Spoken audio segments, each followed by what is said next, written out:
ప్రభు సత్య సంకల్ప శేషసేన శ్రీమన్నారాయణ అనుగ్రహించు, ఆదరించు. నా చేతిలోని పవిత్ర వేదరాశిని ఒక దుష్టుడైనటువంటి రక్కసుడు అపహరించుకొని వెళ్ళాడు.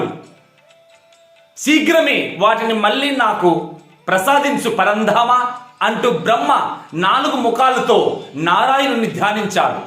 అంతే. ఆ సోమకుడనే రక్కసుడు, సోమకుడంటే మనసు మిత్రమా. బ్రహ్మ ఏమరుపాటు కలిగితే ఆయన మనసే ఆయన్ని శిక్షించింది. ఎలా?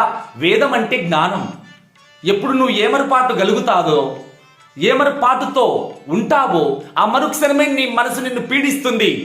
ఇది సృష్టికర్త విషయంలోనే తటస్థించింది. అందుకే సృష్టికర్త తక్షణమే తేరుకొని విశ్వవిగుడైన పరమాత్మను ప్రార్థించాడు. ప్రభు, నన్ను ఆదరించు, నా జ్ఞానాన్ని మళ్ళీ నిలుపు, నా మనసును సరిచేయి. మిత్రమా, ఒక కోణంలో చూస్తే బాహ్యార్థం అది, అంతరార్థం ఇది. సరే, బ్రహ్మ చేతిలోని వేదాలు సోమకుడనే రక్కసుడు దోచుకొని పోయి సాగరంలో దాచుకున్నాడు. ఇంకేముంది, జగన్నాథుడు చేప అంటే మత్స్యావతారంలో వెళ్ళి ఆ సోమకుడిని తల దృంచి ఆ వేదములను యథా రీతిలో బ్రహ్మ హస్తంలో పెట్టాడు. అప్పుడు బ్రహ్మ పరమానందంతో ప్రభువును స్తుతించాడు. మిత్రమా, చేప అంటే నిరంతరం జాగ్రత్తగా ఉండేది. చేప నిద్రిస్తూ కూడా కన్ను మూయనిది చేప, మత్స్యం. మిత్రమా, పరమాత్మ లీల చూడు. పిపీలికం మొదలుకొని బ్రహ్మ వరకు పరమాత్మ ధరించిన వస్త్రాలే భగవంతుని అంశస్వరూపాలే. అండపిండ బ్రహ్మాండ కోటిలోని ప్రాణులన్నీ సర్వం ఆ సచ్చిదానందాత్మ సత్య సంకల్పంలోని రూపనామ క్రియలన్నీ ఆయన లీలా విభూతిలే. అంతే.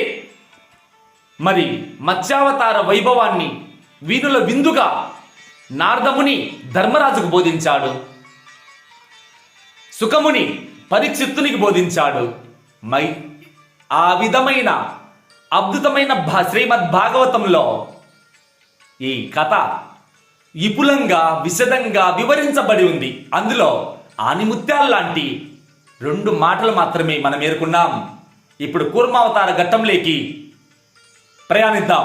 మిత్రమా, దేవాసురులు అంటే దేవతలు, రక్కసులు భయంకరమైన యుద్ధాలు ఎన్నో చేస్తూ సమరకేలిలో ఉత్సాహవంతులై సమరకేలి సంగ్రామంలో రక్కసుల దాటికి దేవతలు పిక్కబలం కాలికి బుద్ధి చెప్పి శ్రీహరిని వైకుంఠానికి వెళ్ళి మొర్రో వాసుదేవా ఆదుకో అంటూ ఆది నారాయణుని ప్రార్థిస్తే స్వామి చిరునవ్వుతో, నాయన మీకు బలం, శక్తి, సమర్థత, పుష్టిగా సంతుష్టి మీకు లభించాలంటే ఇదిగో ఒక్కటే మార్గం, అమృతాన్ని ఆరగించండి.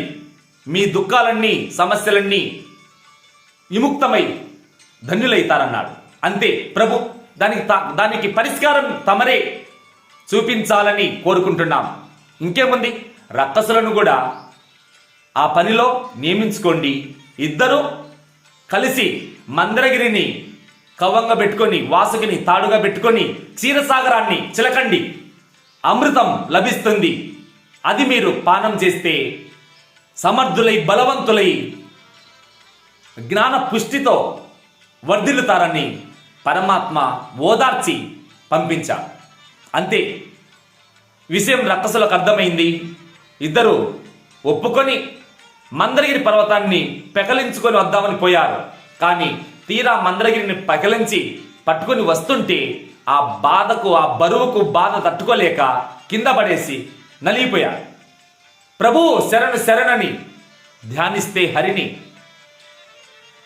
ప్రభు గరుత్మంతుణ్ణి పంపించి దాన్ని క్షీరసాగరంలో పడేపించాడు. అది ఒకటైతే ప్రభువే వచ్చి తన ఎడమ చేతితో తీసుకొచ్చి ఆ సముద్రంలో విసిరేశాడు. ఆ తదనంతరం వాళ్ళు వాసుకి అనే నాగరాజును ప్రార్థిస్తే ఆ మందరగిరికి కవ్వపు తాడుగా సిద్ధమవుతానని లోక కళ్యాణార్థం వాసుకి నాగరాజు ప్రేమతో సహకరించాడు. ఇంకేముంది, పట్టి చిలుకుతుంటే బుడుంగున గుబెల్లున మునిగింది మందరగిరి సాగర గర్భంలో. అయ్య బాబోయ్, ఇది బయటికి లేపే దక్షుడు కార్యదక్షుడు ఎవడు అంటూ మళ్ళీ కమలాక్ష హే ప్రతి పక్ష విదూర పరాత్పర అంటూ పరంధాముణ్ణి ఆరాధిస్తే స్వామి మళ్ళీ ప్రత్యక్షమై కూర్మ రూపంలో తాను మందరగిరిని పైకి లేపి కుండగా కింద అడుగున తాను అవతరించాడు.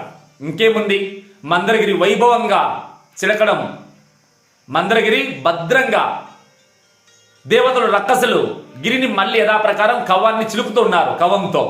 అలా చిలకంగా మిత్రమా ఆ క్షీరసాగరంలో నుండి ఎన్నో విచిత్రమైన మహిమాన్వితమైన సంపదలు బహిర్గతమై దర్శనమిస్తున్నాయి. ఎవరికి దయింది వాళ్ళు తీసుకుంటున్నారు.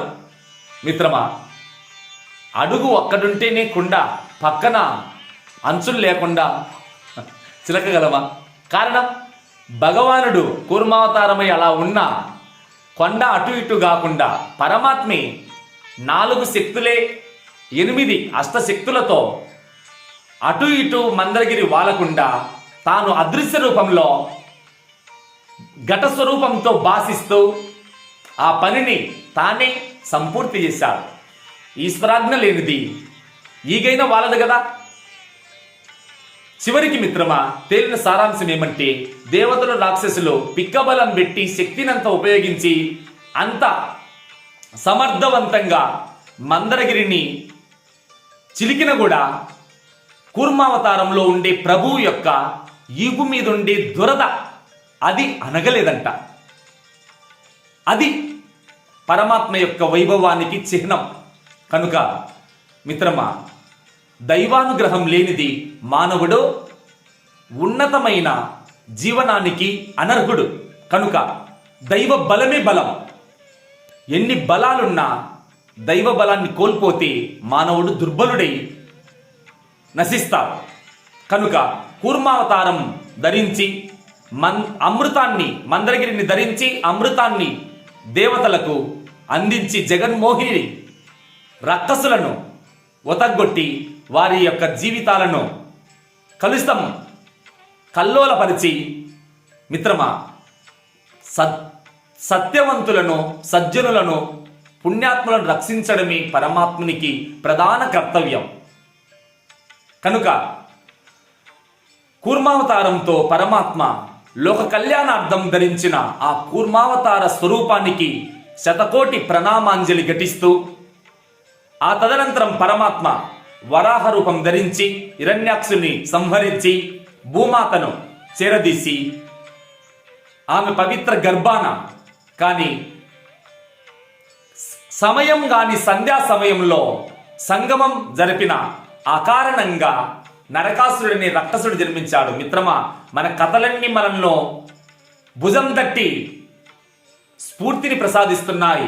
ఏ కాలంలో ఏ సమయంలో మనం సంతాన సౌభాగ్యాన్ని కోరి ఆశిస్తామో అలాంటి సమయాలు పవిత్రమైనటువంటి సమయాలు కావాలి.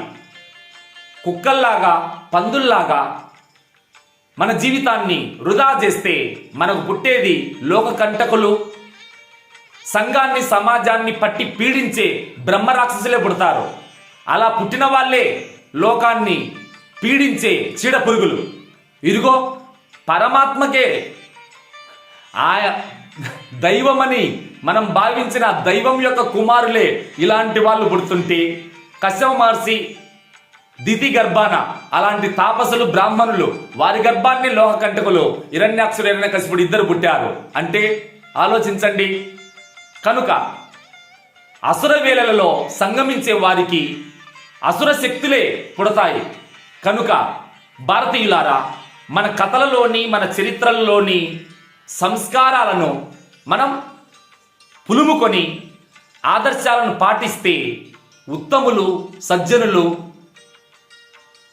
మన గర్భాన జన్మించి ప్రపంచానికి, లోక కళ్యాణానికి ఉద్ధరించే మహాత్ములు మనకు లభిస్తారు. కనుక పరమాత్మ నరసింహావతారం ఎత్తి హిరణ్యకశిపుని సంహరించి భక్త ప్రహ్లాదుని చేరదీసి తన అపురూపమైన లీలా విభూతులతో భక్తుని ఆదరించిన ఆ భాగవత సప్తమ స్కందంలోని సాహిత్య వేదాంత రసగులికలు అపురూపం. మందార మకరంద మాధుర్యమునదేలు మధుపంబు ఓవునే మదనములకు నిర్మల మందాకిని వీచికల దూగు రాయంచ చనునే తరంగిణులకు లలిత రసాల పల్లవ ఖాదియై చొక్కు కోయిల చేరునే కుటజములకు పూర్ణేందు చంద్రికా స్ఫురిత చకోరకం బరగునే సాంద్ర నిహారములకు అంబుదోదర దివ్య పాదార వింద చింతనామృత విశేష పాన మత్త చిత్త మేరీతి ఇతరంబు చేరనేర్చు వినుత గుణశీల మాటలు వేయునేలా. మిత్రమా, ఇక్కడ జ్ఞానులకు అజ్ఞానుల యొక్క లక్షణాలను సంస్కరించి సింహ గర్జనతో, సింహనాదంతో, బాలభక్త శిఖామణి మేఘ గర్జన గంభీర గాత్రంతో ప్రబోధిస్తున్నాడు. మందార పుష్పాలలోని తీయని మధువును స్వీకరించి తేనెటీగ జిల్లెడ పూలలోని, ఉమ్మెత్త పూలలోని మధురం స్వీకరిస్తుందా? కనుక జ్ఞానుల యొక్క అజ్ఞానుల యొక్క లక్షణాలను వివరంగా వివరించారు. కనుక గాడిదకు బాట సౌందర్యం తెలియదు, గుర్రానికే ఎరుక. వనము శృంగారము కోయిలకే ఎరుక. మరి మిత్రమా, నానాక రుచులన్నీ నాలుకకే ఎరుక సాధ్యం, తెడ్డుకే మెరుక. అలాగే పవిత్రమైనటువంటి దివ్య గుణాలతో జీవించేది స్త్రీ పతివ్రత. అలాంటిదిగాక బడవకేం తెలుసు లోకరీతి పవిత్రమైనటువంటి ధర్మం. కనుక గోవులు ఎన్నైనా మిత్రమా, క్షీరం ఒక్క రకమే. కుండలు ఎన్ని విధాలుగా ఉన్నా, పాత్రలు ఎన్ని విధాలుగా ఉన్నా మట్టి ఒక్కటే. భూషణాలు ఎన్ని రకాలు ఉన్నా స్వర్ణం ఒక్కటే. మిత్రమా, జలం ఎన్ని ఆకృతులతో ఉన్నా, ఏమి అలలు, కెరటాలు, తరంగాలు, బుద్బుదాలు, సుడిగుండాలు, కానీ జలం ఒక్కటే. అలాగే మిత్రమా, ప్రాణికోట్లు ఎన్ని విధాలుగా ఉన్నా వాటికి మూల కారణమైన పరమాత్మ స్వరూపం ఒక్కటి. ఈ పరమ సత్యాన్ని గుర్తించు తమ్ముడు. సమం సర్వేషు భూతేషు తిష్టంతం పరమేశ్వరం వినశ్యస్వ వినశ్యంతం య పశ్యతి సపశ్యతి. సమస్త ప్రాణికోట్లలో ఏకత్వమై స్వరూప స్థితిలో ఉండి సర్వాంతరాత్మను గుర్తించడమే ఉత్తమ దృష్టి. మిత్రమా, తాను చస్తున్నా తాను చావలేదని, అంటే తాను చస్తున్నానని తప్పించేవాడు, తాను బతికే ఉంటానని పొంగిపోయేవాడు జ్ఞాన దృష్టి లేని మూర్ఖుడి. ఆత్మ చావదు, చంపదు. అది సమస్త ప్రాణికోట్లకు సాక్షిగా స్వాత్మ విరాజులుతుంది. ఈ పరమసత్యాన్ని గుర్తించినప్పుడే నీవు పరమాత్మ అవతార తత్వాన్ని ఎరుగుతావు. అదే వివేక వీక్షణకు దారితీస్తుంది.